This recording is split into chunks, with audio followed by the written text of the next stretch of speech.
Sahabat Mistar, Top 5 menghadirkan berita terhangat selama satu pekan ke hadapan Anda, edisi 26 September 2020.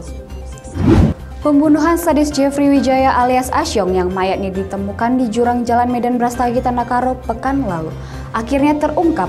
13 orang pelaku dan otak pelaku ditangkap, satu di antaranya oknum militer. Aksi pembunuhan ini dilatar belakangin hutang piutang judi online. Tim Jahtanras Polda Sumatera Utara meringkus para pelaku pembunuhan terhadap Jeffrey Wijaya alias Asyong, warga Sunggal yang jasadnya ditemukan di jurang Jalan Medan Brastagi, Desa Daulu, Kabupaten Tandakaro pada 17 September 2020. Dari keterangan Direktur Reskrimum Polda Sumatera Utara Kombes Polisi Irwan Anwar, aksi pembunuhan ini dilatar belakangi hutang piutang bisnis judi online sebesar Rp766 juta. Para terduga pelaku pembunuhan yang sudah ditangkap ini sebanyak 13 orang dan satu diantaranya oknum aparat militer. Sedangkan Edi Suwanto alias Ko Ahwat Tango disebut sebagai otak pelaku. Para tersangka dijanjikan Rp15 juta untuk menghabisi korban. Sejumlah petugas medis dan dokter di Dinas Kesehatan Kota Pematang Siantar mengadu ke DPRD karena belum menerima insentif tambahan penghasilan PNS atau TPP sejak awal mereka menangani kasus COVID-19. Sejumlah petugas medis dan dokter di Dinas Kesehatan Kota Pematang Siantar mengaku belum menerima insentif tambahan penghasilan PNS atau TPP sejak awal pandemi COVID-19 pada April 2020.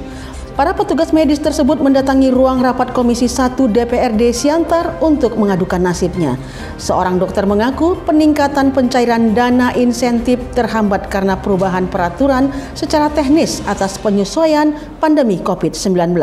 Perubahan aturan terakhir yakni keputusan Wali Kota Pematang Siantar tentang besaran tambahan penghasilan untuk ASN. Wakil Ketua Komisi 1 DPRD Siantar Baren Ali Joyo Purba mengatakan, pihaknya telah berulang kali menerima laporan dari petugas medis terkait peningkatan insentif TPP ASN, namun Komisi 1 belum menerima laporan keluhan tersebut secara resmi. Kepala Dinas Kesehatan Kota Pematang Siantar Dr. Ronald Saragi mengatakan pihaknya telah berulang kali mengusulkan penambahan TPP dan kuota penerimaan TPP, namun upaya tersebut terkendala karena kemampuan daerah yang masih rendah. Kisru jelang pilkada di Sumatera Utara mulai terasa. Di Samosir, dua kubu dari masing-masing pendukung pasangan calon kepala daerah saling serang. Bahkan di Kabupaten Simalungun, pendukung pasangan calon saling adu jotos. Pesta demokrasi yang selayaknya pesta rakyat yang menyenangkan justru memanas. Kisru jelang pilkada di Sumatera Utara mulai terasa.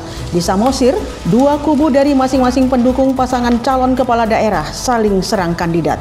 Mereka mengerahkan massa di kantor DPRD untuk menyatakan penolakannya terhadap kandidat. Mereka menuntut Martua Sitanggang didiskualifikasi karena diduga melampirkan berkas palsu.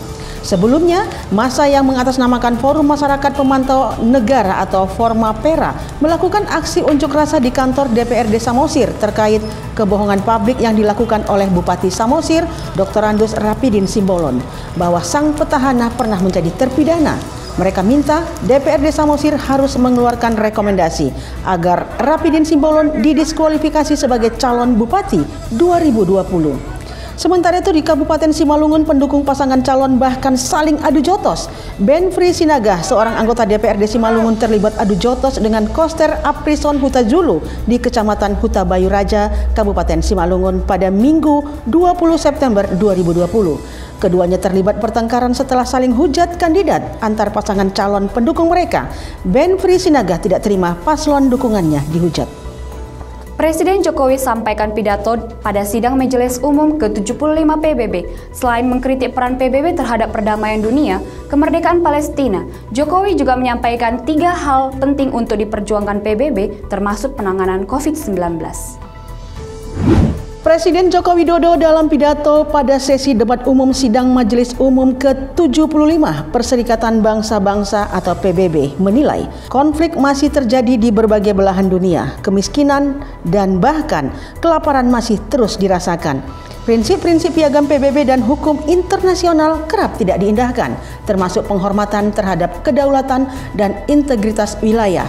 Jokowi juga menyampaikan dukungannya terhadap kemerdekaan Palestina. Pada kesempatan ini, Jokowi juga menyampaikan 3 hal penting, yakni PBB harus respon dalam menyelesaikan berbagai tantangan global, yakni PBB adalah komitmen bersama seluruh bangsa-bangsa untuk mencapai perdamaian dunia. Kedua, PBB harus memperkuat kolektif global leadership. Menurutnya, dalam hubungan antara negara semua memiliki tanggung jawab dan kontribusi untuk kesejahteraan dunia.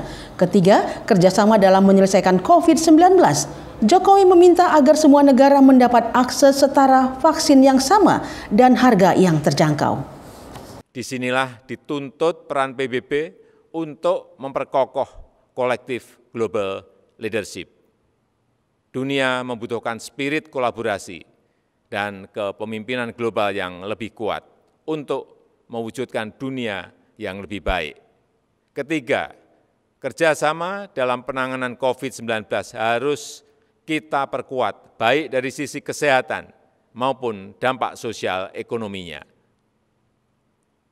Vaksin akan menjadi game changer dalam perang melawan pandemi. Kita harus bekerja sama untuk memastikan bahwa semua negara mendapatkan akses setara terhadap vaksin yang aman dan dengan harga terjangkau.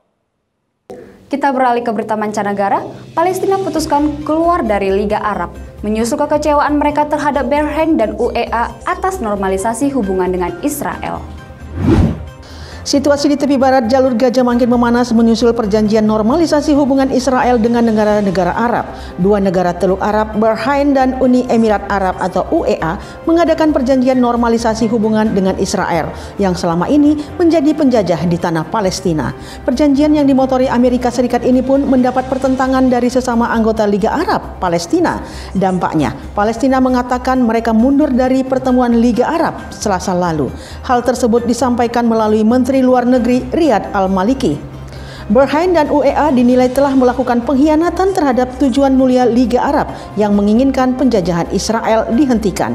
Al Jazeera melaporkan Palestina mengutuk kesepakatan tersebut dan menilai hal itu sebagai pengkhianatan terhadap perjuangan mereka. Palestina yang seharusnya memimpin pertemuan Liga Arab selama 6 bulan ke depan, tetapi Menteri Luar Negeri Riyad Al-Maliki mengatakan pada konferensi pers di kota Ramallah, tepi barat, bahwa mereka tak lagi ingin memimpin pertemuan tersebut.